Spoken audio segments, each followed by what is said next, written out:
There are many versions of a dream, the pragmatic and the ideal. Dreams can be a strongly desired goal, the dream of becoming a CEO, or something that satisfies a wish. A sleeping baby is a mother's dream. We all carry them around with us. Some come and go, and others, they seem to stick with you no matter how hard you try to shake them off. There are no hard and fast rules when it comes to dreams. They're fluid, they change, and like the dreams that you have when you sleep at night, the dreams that you make for yourself can sometimes feel just as abstract and difficult to understand. Exactly 1 year ago, I thought I was living my dream. I had a dream job, 3 kids, a supportive husband, and I was living abroad in Switzerland. I was 38 years old, and I thought my days of dreaming are behind me. I was finally in the part of my life where I got to live my dreams out. So I really couldn't understand why I wasn't sleeping and constantly stressed out. Oprah says, your deepest messages about your dreams come through first in a whisper. My whispers told me I needed to leave my so-called dream job and blow up my dream life. It didn't make any sense. When you're a kid and you have a dream, it's fun. It's exciting to think about all that your life could be, everything that is in store. But as you get older, having a dream becomes scary. It's terrifying to think that the life you've spent decades building doesn't match the dream that you actually want. And this is where I found myself a year ago. I should have been totally content living my dream life, but instead I was yearning for school pickups and drop-offs without thinking about emails. I wanted to have a lazy summer evening on a Thursday without thinking about emails.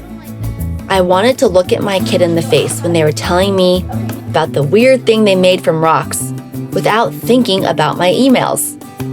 And I wanted to do something that wasn't for someone else, but for me. Somewhere on the way to pursuing my dream, I didn't take into account how my dream would actually make me feel, how my life would be to live out that dream. And suddenly, I didn't know what my dream was, but I thought it was just to be more free. So we crunched some numbers, and without any idea of what I was going to do next, I set out to figure out a new dream. At first, it felt completely liberating. I could finally do all those things that I wanted to do. I cooked leisurely. I had the time to sew on forgotten buttons, to read at night, to feel present and content. Maybe from the outside, now I was really living the dream. A beautiful and simple life with my family and on my own terms. But nothing is ever as simple as it seems. I began to feel deeply anxious and angsty. Everything felt completely out of my control. As I was no longer earning an income, I suddenly felt the pinch of being on a single income that I didn't contribute to. I loved being with my kids, but when I suddenly didn't have a reason to have a moment to be alone, I felt trapped.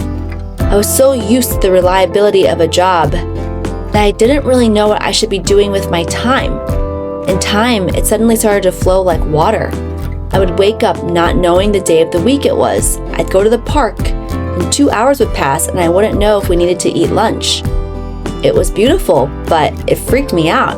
I knew I didn't want to go back to the same structures from my old life, but the total lack of structure in this new life was scary and unwieldy. I didn't really have the headspace to sit down and really think about what I wanted to do, what my dreams were.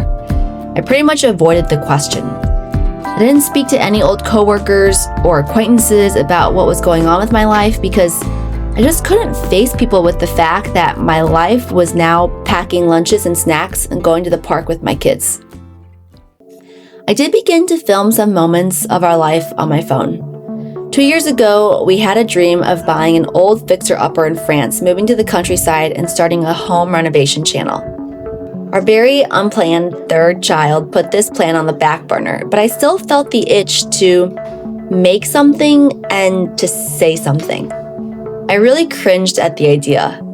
I was 38 years old and suddenly I wanted to become a YouTuber. Just saying the words made me retreat into a quiet oasis of solitude even more. But I gave myself a simple challenge. Spend 12 weeks making 12 videos and tell no one. It started out pretty rough. Everything felt hard, and even in the privacy of my own company, I was embarrassed to be trying to do something that I felt was for much cooler, more interesting people in their 20s. After all, I didn't really think anyone would be interested in the life of an old millennial who was taking care of their kids and spent 80% of their time in an old house that needed work. But I kept going. I put myself on a punishing schedule of uploading every week, no matter if somebody was homesick or if we had a week of vacation. I brainstormed, I wrote, filmed, edited every day. And slowly, very slowly, I started to see a little momentum. The quality of the videos and the quality of my skills improved. And even though I was stretched thin between my family, my channel, renovating our house, and 1,000 other live admin things, I felt more alive, more creative, and more connected to myself. I guess when you're doing anything in life, there is this gap between belief and doubt. For the majority of my life, I lived in the realm of belief. I played mostly some safe bets and usually on a company to take care of me or a good boss that I just needed to show up for. But now I was on my own. The only person who could figure this out was me. And when I decided to rely on myself and to try to make this happen, the doubts were so loud they were shouting at me. The funny thing is, I'm not really sure what I was afraid of. I don't think I had even defined what failure or what success would look like. I've realized something though, and that is that any hero's journey, it doesn't come without hardship.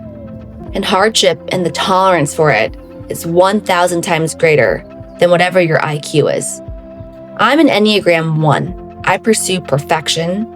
I thought my road toward this was going to be linear, that if I just worked hard enough at it, everything would work out for me.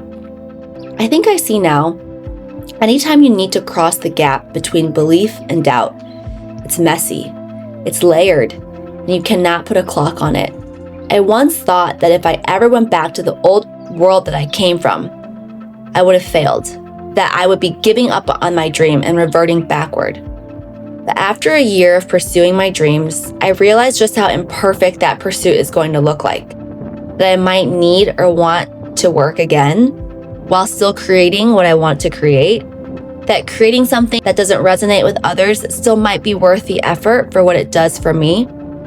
That while I get to spend so much more time with my kids, I might not always enjoy every single moment. And that this idea of being free, it comes with its own set of pressures. And that maybe the dream is not the pursuit of what you're doing, but more for the pursuit back to self. What emerged for me was to have faith.